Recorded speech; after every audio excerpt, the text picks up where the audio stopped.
السلام عليكم ورحمة الله وبركاته. ازيكم يا حبايبي؟ اخباركم ايه؟ يا رب تكونوا بخير وصحة وسعادة كده يا رب. كل سنة وانتم طيبين. خلاص رمضان على الابواب، فاضل تقريبا يومين. يا رب كده اللهم اهله علينا بالخير واليمن والبركات وبارك لنا فيه. النهاردة برضو جاية اقدم لكم وصفة من وصفات رمضان، وهي القطايف. المرة اللي فاتت احنا عملنا مع بعض الكنافة، والمرة دي القطايف. هو دايما في رمضان اكتر حلويات بتتعمل في رمضان هي الكنافة والقطايف. هي يعني زي ما بيقولوا كده الراعي الرسمي لرمضان في مصر. يا رب تعجبكم الوصفة وتجربوها وتقولوا لي ايه رأيكم. وما تنسونيش بقى في اللايك والشير، وعايزة بقى كومنت جميل منكم كده ان شاء الله، لان كومنتاتكم دايما بتعجبني يا حبايبي. دلوقتي انا جبت حوالي نص كيلو قطايف. انا بادئه معاكم الوصفه خطوه خطوه كده.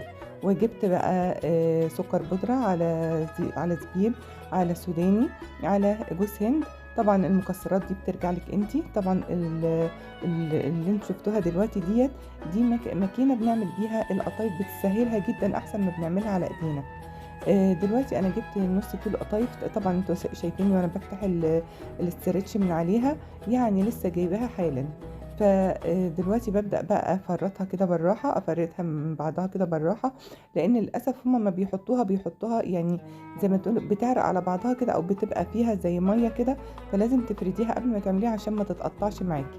وطبعا بناء على اللي احنا في الشتاء، فطبعا بتعمل بسرعة. بتسيبيها بس بتفرديها ما فيش 5 دقايق، بكتير قوي 5 دقايق، وتبدأي تحشيها.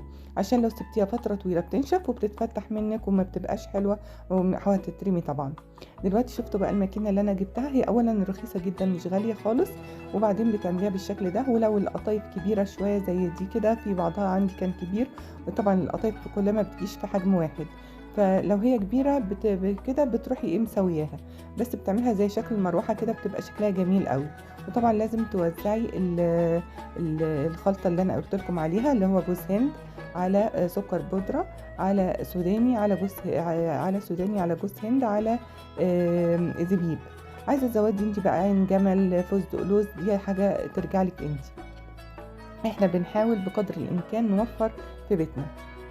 دلوقتي انا بحطها بوزع كده الخلطه ديت جواها كده بالشكل ده. ولازم تضغطي عليها جامد، لان بصي انا ما ضغطتش عليها جامد، فلازم يعني ايه بتتفتح معاكي، فلازم تضغطي عليها جامد. تقوم تقفل عليها وتخليها شكل المروحه كده.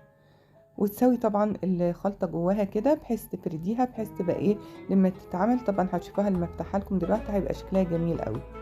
وتبداي بقى تعمليها على الصينيه كده واحده واحده، وتفرديها برضو على الصينيه وانت بتعمليها. ما تعمليهاش فوق بعضها كده عشان ما تمسكش في بعضها، لان هي عباره عن عجينه.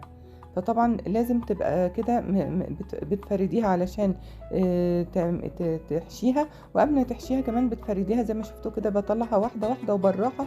تصبري عليها لانها بتبقى ملزقه في بعضها. فلو شدتيها مره واحده بتتقطع، لانها بتبقى يعني رقيقه، مش من النوع اللي هي بتبقى يعني ايه ماسكه قوي. طبعا اكيد انتوا جبتوها وعارفين الكلام اللي انا بقوله ده. بتبداي بقى بعمل معاكم كذا واحده كده بالماكينه دي. حلوه قوي. طبعا احنا كنا الاول بنقفلها بايدينا كده، فما كانش بتطلع بالشكل الجميل ده. وفي نفس الوقت كانت ممكن بتفتح منا واحنا بنعملها في الزيت. لكن دي بتقفلها من جميع الجوانب زي ما انتم شايفين كده، وبتديها شكل جميل كمان. شوفوا بقى النص كيلو فرط معايا قد ايه. بص مقفلاها ازاي من كل ناحيه. حلوه جدا بجد، يعني انصحكم تجيبوها، مش غاليه خالص، من عند طبعا اللي هو مستلزمات البيت يعني.